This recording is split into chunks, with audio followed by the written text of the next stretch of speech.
Assalamualaikum warahmatullahi wabarakatuh.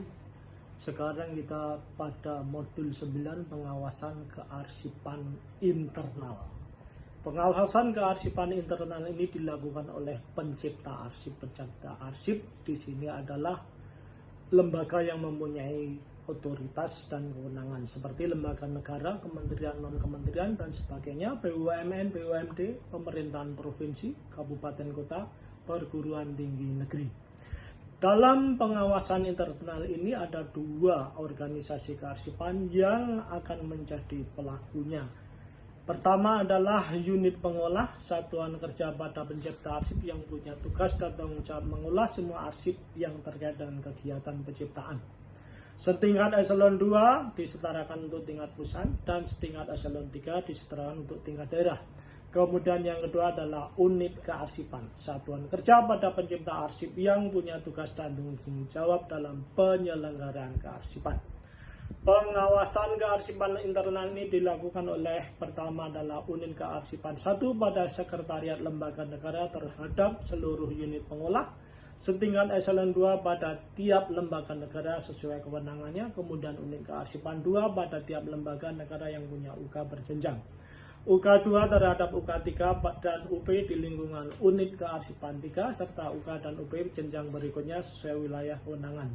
Kemudian UK1 pada pemerintah daerah provinsi, kabupaten kota terhadap seluruh perangkat daerah pada pemerintah daerah provinsi, kabupaten kota sesuai wilayah kewenangannya. UK1 pada perguruan tinggi negeri terhadap unit pengolah dan UK satuan kerja pada rektorat, fakultas, sivitas akademika dan unit dengan sebutan lain di lingkungan PTN yang bersangkutan. Adapun struktur tim pengawas kearsipan adalah pertama pengarah, ini bisa sekjen, sestama atau sekda kalau di daerah, wakil rektor kalau di perguruan tinggi, sekretaris perusahaan kalau di BUMN, BUMD, kemudian penanggung jawabnya adalah kepala biro, kepala LKD, bisa pimpinan divisi perusahaan. Ketua tim adalah pejabat administrasi penyelenggara kearsipan, kepala unit kearsipan atau bisa juga arsiparis, kemudian anggotanya adalah pejabat fungsional. Adapun pengawasan kearsipan internal ini aspek-aspek yang akan dinilai adalah pertama pengelolaan arsip dinamis yang meliputi 1. Penciptaan arsip, kedua penggunaan pemeliharaan arsip, dan ketiga adalah penyusutan arsip. Adapun yang lain adalah sumber daya kearsipan, di sini adalah SDM dan prasarana sarana.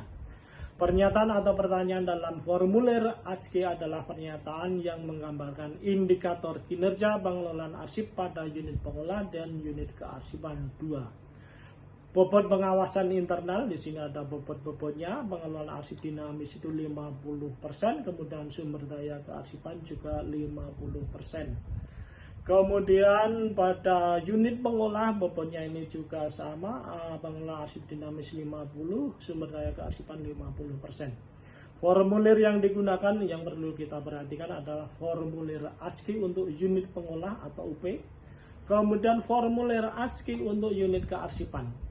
Formulir itu tadi sekali lagi memuat informasi, aspek, pernyataan, serta level dan bobot penilaian.